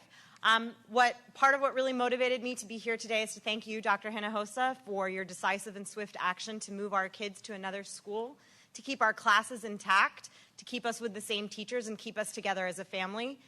We were welcomed by specialists from early childhood education and the dual language program who supported our teachers. Our teachers have gone above and beyond the call of duty, and they've done it with so much love and so much grace. We are forever grateful. I'm also here to express my appreciation for the December 5th community meeting, which is scheduled to discuss long-range facilities planning. It is particularly welcome because public discussion about our school's future in the media without any of our input was demoralizing and corrosive to the morale of our community that was already devastated by the tornado. I don't speak for myself, I speak for my whole community when I say we still cry when we drive by our building. It was like losing a member of our family. As a Walnut Hill parent, we have some questions that we hope and expect to be answered at the community meeting on December 5th. One, I've heard a lot today. I've learned a lot about the district's commitment to data. So on what research are you relying to propose that a K-12 model will somehow improve our neighborhood schools? On what research are you relying when you propose that copying a private school somehow benefits our public schools, which, unlike private schools, which I went to, are the cornerstones of our democracy and designed to serve the many, not the few? Whatever the research is, when will you make it publicly available to us so we too can learn from it? When will the designs that were mocked up and provided to the press also be available for the community to review? And what is the decision-making process for the fate of Walnut Hill Elementary? Who makes those decisions at every intermediate step, and how long does that decision take? Although our school has many transfers, our neighborhood has been vocal and committed in its support of our school. And our community has spoken very clearly that we want to go back to substantially the same school that modeled excellence before the tornado hit. Our greatest enemy right now is attrition, and I can't think of anything more unfortunate than to have a high-performing Blue Ribbon Elementary School be lost forever because we failed to listen to our community, we failed to provide what the school needed, and because we failed to act decisively on the input of the most immediate and invested stakeholders, our families, our teachers, and our community. If there is not time to address these questions at this meeting, which I think is a broad-ranging meeting, we welcome you to meet the parents of Walnut Hill Elementary in the same week so that we can continue to be in conversation. Thank you. This concludes our speakers. Thank you. We're now going to move on to the report section. So 4.01, Superintendent's Report. Thank you, Mr. President, members of the board. A few items to report on. I also want to continue to thank the community. The response was overwhelming with talent, treasure, and time that our community has given us to support the rebuild of our schools and to support the rebuild of those families after the tornadoes. Second item, I also want to thank our Office of Racial Equity and our other leaders who helped the board put together the African American Studies course that was presented to the State Board of Education, and they received, our educators received a tremendous response for their efforts and their presentation to the State Board of Education. And on a sad note, I want to personally announce the regret of the passing of a superintendent of the Dallas Independent School District, Dr. James Huey. I didn't know Dr. Huey as a teacher, but I did know him afterwards, and he did a great job during a tumultuous time in Dallas. He was brought in as a former principal, a very respected principal, to serve as superintendent when we had 2 superintendents in 2 years. That he was able to bring a lot of calm to this district. He passed recently. There is going to be a funeral on Saturday in McKinney, and I plan to represent the school district at Dr. Huey's celebration of life. That concludes my report for this evening. Thank you, Superintendent. Board of Trustees, are there any committee reports? Yes. Trustee Flores. So we have an audit committee report. The audit committee met on November 15th, and we discussed and got a report from our external auditors. We were in Tidwell regarding the 2018-19 audit. Jerry Gaither, Partner Assurance Services, and Claire Wooten, Manager Assurance and Services from that firm, presented the external audit, and we also considered and approved sending to the full Board of Trustees for approval the comprehensive annual financial report for the fiscal year ended June 30, 2019. And we reviewed several items and took action on several and final internal audit reports. That's the report from the Audit Committee, Mr. President. Thank you, Trustee Flores. Any other committee reports? Trustee Mishkin. Mr. President, just a brief update on the Superintendent's Evaluation Committee. We will have a full report at the called board meeting that will be scheduled before the board briefing. Thank you. Thank you, Trustee Mitchke. Moving on to 4.03 trustee reports for all of our districts. Trustee Foreman, will you be honored to start? You want to wait?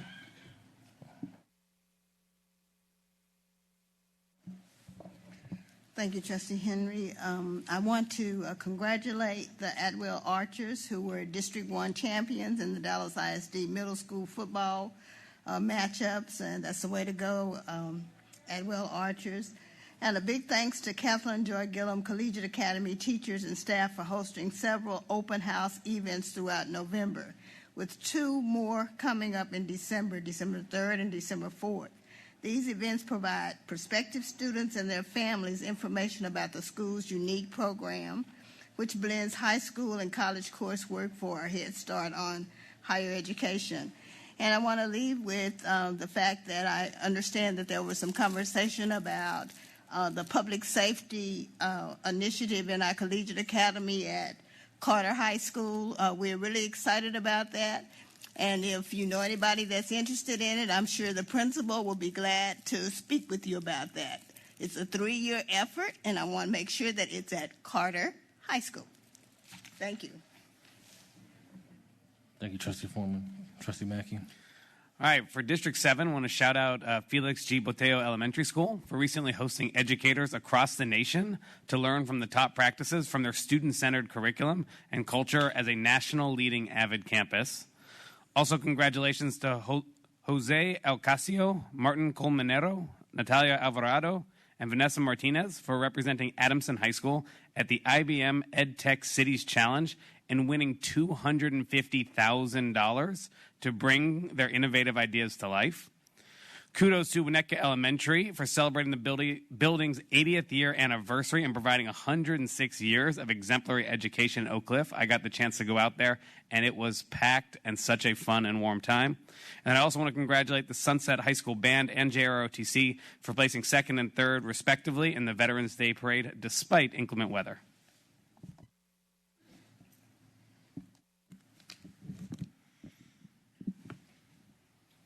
Thank you, Trustee Mackey. Trustee Flores. Thank you, President Henry. So first off, the Thomas C. Marsh Preparatory Academy is proud to be one of the schools across the district selected to offer free meals during the Thanksgiving break. To provide Dallas ISD students continuous access to nutritious meals during the break, the district's Food and Nutrition Services Department will offer a morning snack and lunch to all children and youth through age 18, November 25th through 27th. To see the complete list of locations and times, visit the Dallas ISD website. Also, congrats to the Anne Frank Elementary's remarkable chess team for bringing 2 first-place trophies at the district-wide chess tournament, which was held at Hexter Elementary. Thanks to all our incredible sponsors who take the time to help students learn valuable skills that will benefit them for a lifetime. I also want to join the superintendent in remembering Dr. Jimmy Huey, who was our superintendent from 1997 to 1999, and I also will be at the event on Saturday. And finally, District 1 will be hosting, I'll be hosting a District 1 community meeting on December 5th at 6 o'clock in the W.T. White Library. I hope everybody can join us there. Thank you. Thank you, Trustee Flores. Trustee Mitchke. Thank you, Mr. President. First, I'd like to congratulate the Bryan Adams Academic Decathlon team, which won the district competition for the 3rd consecutive year. The team, under the leadership of AP World History teacher Diane Birdwell, won 7 of 15 gold medals. Junior Jacob Mendoza also had the top divisional and overall score. Bryan Adams will compete in the regional competition this February. Also, congratulations to Jackalow Senior Elementary School Principal Sandra Barrios for receiving the Terrell H. Bell Award for Outstanding Leadership from the U.S. Department of Education. Ms. Barrios was among 10 principals to be recognized from across the country a few weeks ago as among the nation's best school leaders. The award is well-deserved recognition of the work she and her campus did to turn around Jackalow Senior Elementary School, which earlier this year was recognized for its success with the National Blue Ribbon Award. And congratulations to Emmett J. Conrad High School industry partner Taylor Sheed of Stemuli who recently won the Martha Stowe Leadership and Service Award. Thank you for supporting and mentoring so many of our students in District 3. I'd also like to thank the superintendent and Mayor Johnson for working together to establish a criminal justice pathway at Bryan Adams High School, as well as the leadership team under Brian Lusk and, of course, everyone over at Bryan Adams High School. This is a great opportunity for kids to serve the community they grew up in as law enforcement officers, police officers, and this goes along with the path that already is there, which is developing teachers for early childhood education. I will say that I was very impressed with the way that the mayor and the superintendent went about this. Over the summer, Mayor Johnson spoke with the superintendent, spoke with me, and asked if we could get one of these, another pipeline going at another school in the northern part of Dallas. And it's amazing how quickly and how effectively our district has been able to move to make these things a reality. Mayor Johnson was really impressed and appreciative. This was one of the first things that he wanted to do when he was elected, and I appreciate the way that it was his intent to go and encourage students to become become public servants, as opposed to calling a press conference and grandstanding or anything like this. I think it bodes well for the future working relationship between the district and the mayor's office, and he's also indicated that he's willing to help recruit industry partners, help raise funds for the Dallas Education Foundation, and help create other community partnerships. That concludes my report. Thank you, Trustee Mitchke. Trustee Garcia. All right, for District 4, over 100 parents and students attended the Dia de los Muertos Festival at Annie Webb Line Elementary on November the 7th. It was part of the school's cultural nights as an effort to promote diversity and unity among the community and celebrate different cultural traditions, including my own. On November 13th, Samuel High School students signed a letter of intent pledging to return to Dallas ISD to teach after earning an education degree. Those students are freshmen and sophomores in the early college high school program, where they can earn up to 60 college credits and associate's degree, essentially tuition-free while they are still in high school. Tomorrow, at the School of Talented and Gifted in Pleasant Grove, PGA of America pro golfer Tony Martinez will be speaking to our students. He serves at the PGA Board of Directors representing District 12, which includes all of Texas and New Mexico.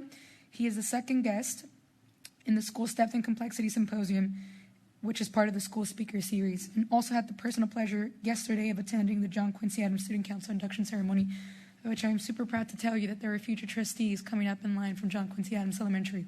Thank you. Thank you, Trustee Garcia. Trustee Solis. Yeah, thank you, Mr. President.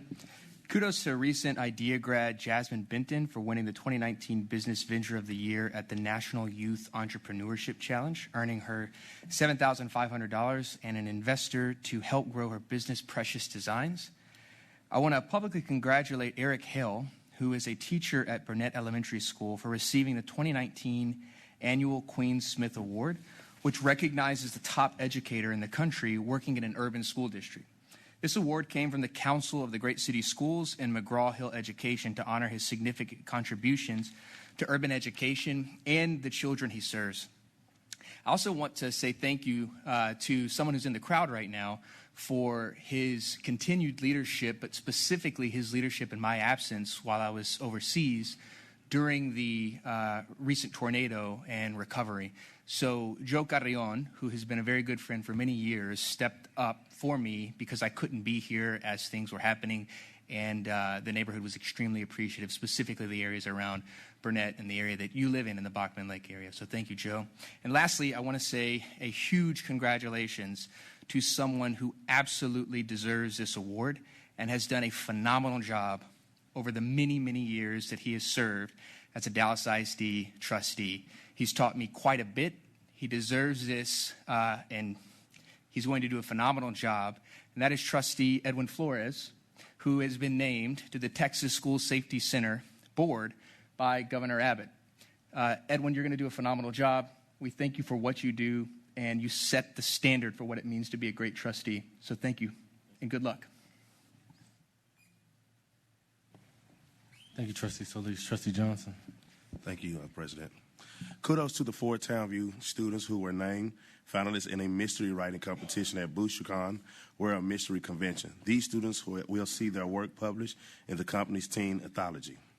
I want to give a shout out to our District 5 championship team, Coach Jones, and the O.W. Holmes Humanity Communication Academy Tigers football team had an outstanding season, finishing as District 4 and by-district champions.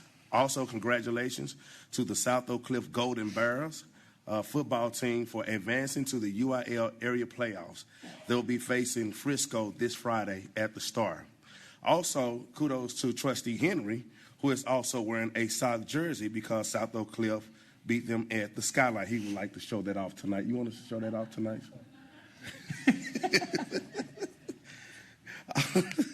Also, finally, special thanks to Ford Motor Company and Jack Bazin for sponsoring a field trip for students from Roosevelt and Pinkston High School to see the movie Harriet. Also, I would like to invite everyone out to Ellis Davis this Saturday at 11 a.m.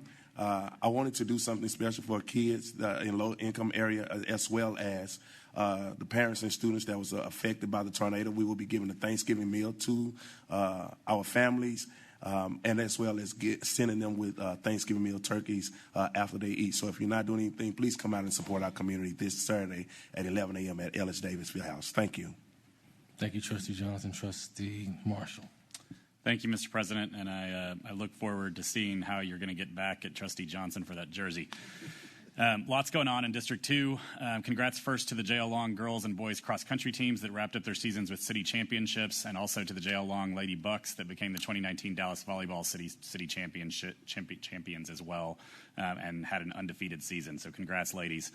On October 26th, Woodrow Wilson celebrated its 90-year anniversary, also inducted new members into the Woodrow Hall of Fame, and celebrated the ribbon-cutting ceremony for their new gym. So I want to thank Scott Lane for joining me at the ribbon-cutting and for the operations team on putting together the new gym. It's truly awesome.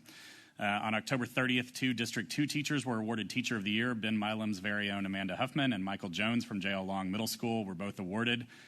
Incidentally, Michael Jones also received the Teacher of the Year award from the Greater East Dallas Chamber of Commerce. So I'm grateful for them for hosting those awards, and congrats to Michael for being recognized twice. On October 31st, 14 Dallas ISD authors attended a luncheon at the BoucherCon World Mystery Convention. They were named finalists by the Reading Language Arts Department in a mystery writing competition. Amelia Nickel and Onir Lucero of Hillcrest High School and Patricia McDonald and Ellie Laird of Woodrow Wilson were among those 14. They will see their work published in a teen anthology, so great job. I want to thank the Dallas Stars hockey players that came to Ben Franklin Middle School to help teachers and staff fill bags of school supplies for the Cary Middle School students that were relocated due to the tornado. We appreciate your generosity. On November 6th, the Woodrow Wilson band director, Chris Evitz, was surprised in class by being presented with an Excellent Educator Award from SMU. The student body president at SMU presented him with a $1,000 check, and NBC came out to interview him. This is the latest in a long string of honors for Woodrow's band director, and lots of media coverage. He's really done a great job with the program. Also on November 12th, the JL Long football team became the 2019 Dallas Middle School City Champions, so congrats to the players and coaches on their win. Also want to congratulate North Dallas seniors who won the Heisman High School Scholarship and are now in the running for the state competition. So congrats to Sergio Cibrian and Tina Nguyen. Also, on November 7th, the Jingzhou International Forum for School Principals, which is comprised of about 30 principals from across China, visited Hillcrest High School's ETEC to learn how the district has scaled that program. Region 10 hosted that delegation. Also want to give a shout out to Lipscomb Elementary, which is celebrating its 100-year anniversary this year. They kicked off that celebration with an event last Friday. I was glad to attend, and I appreciate City Council Rep David Blewett as well as State Rep Morgan Meyer for attending, and also thank Morgan Meyer in particular for bringing a flag that had flown over the state capitol that day to celebrate the 100-year anniversary of Lipscomb. Also, shout out to the JROTC students from Woodrow that helped kick off this month's Greater Dallas Veterans Day Parade by presenting the colors. And lastly, but certainly not least, probably most impressively, I want to congratulate J.L. Long Middle School teacher Susan Moreno, who received the Milken Educator Award, which is known as the Oscars of Teaching. The award recognizes educators who are in their early to mid-career for what they have achieved and for the promise of what they will accomplish. I want to thank the superintendent as well as many staff members for attending. Also, trustees Miguel Solis and Dan Mitchke were there with me to help honor Ms. Moreno. And I want to thank TA Commissioner Mike Morath for attending the surprise event to personally congratulate Ms. Moreno. There was tons of news coverage, and the honor comes with a $25,000 award for her as an individual. She's recognized as one of the best teachers in the country, and there was only one teacher in the entire state of Texas to win this award. So big deal for Ms. Moreno, and we're very lucky to have her at Long. That concludes the District 2 report. Thank you, Trustee Marshall. I want to say congratulations to the City Lab High School students who recently won the State Chapter Award from the American Planning Association in recognition of their work designing projects to improve life in their communities. I also want to say congratulations to the great James Madison Trojans, winners of their bi-district football championship. The team is advancing to the UIL area playoffs this Friday, taking on Winsboro at 7:30 p.m. at Greenville's Ford Stadium. I want to acknowledge 2 District 9 schools who received generous corporate donations this month. The Hyatt Regency, who's been a huge sponsor of Lincoln Humanities and Communications High School, made a $15,000 donation. And the Lincoln to the Lincoln Collegiate Academy to fund supplies and training opportunities for students. Students of Irma Rangel Young Women's Leadership School were treated to an evening of inspiring concert performances by the women of the Dallas Symphony Orchestra. The concert was part of the DSO's Full Steam Ahead residency designed to engage students in activities that connect music and science. Again, I know people talked about a lot of educators. I want to acknowledge just 2, Mr. Eric Hill and Ms. Susan Moreno, who both won national recognized awards for their excellence in teaching, not just for the education they deliver, but their commitment to their students. I want to take a pause to recognize one of our own, Dr. Stephanie Elizalde, who recently defended her dissertation and earned her doctorate, well-deserved and well-earned. And she did all this in the midst of dealing with a crisis in our community. So just want to acknowledge you at the night meeting. And in the last piece, I have this jersey on. Trustee Johnson's very confident right now at halftime he wouldn't talk to anybody. So Sock pulled it out at the end, beat Skyline. I'm a man of my word, so I'm wearing this jersey tonight. That concludes the District 9 report. We're going to move to section... Point of order, Mr. President. We can't see the jersey. Thank you, Trustee Mishka. He has to take his coat off. He removes his coat. I give a second. Point of information, what does this said jersey look like? I think the best evidence is to actually see it. Trustee Henry, can you sport the gold and white, please, sir? Trustee Henry.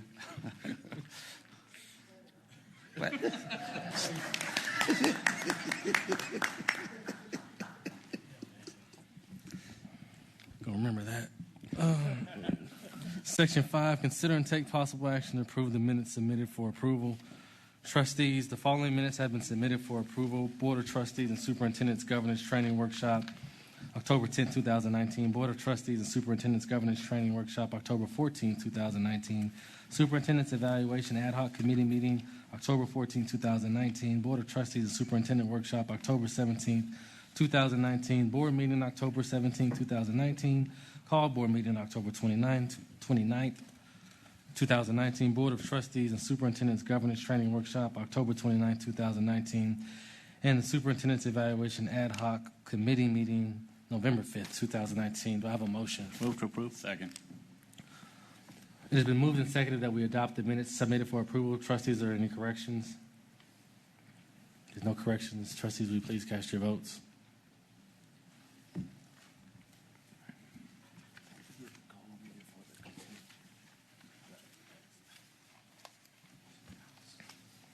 Trustee Mitchell? I vote yes. I need to use the little mouse. The motion passes 9-0. Okay. Before we move on to the considered agenda items, I want to recognize Superintendent Hinojosa.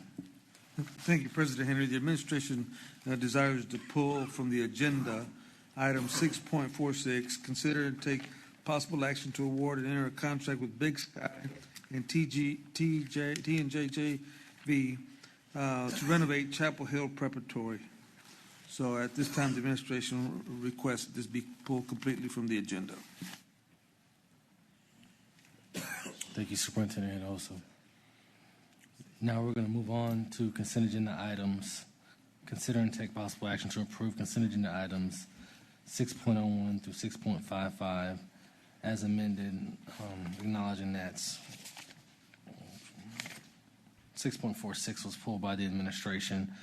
We have consent agenda items 6.01 through 6.55 as amended. The following items have been pulled for a separate vote: 6.11, 6.13, 6.16, 6.22, 6.23, 6.49, 6.54, and 6.55. Before we continue, do you want to put these back on the consent agenda item? Any of these pulled items? Okay. Do I have a motion? Move to approve.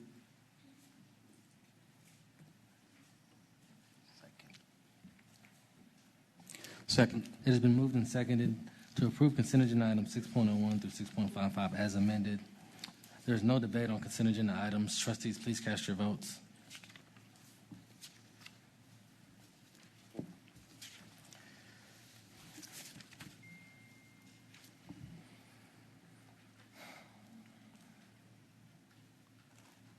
Motion passes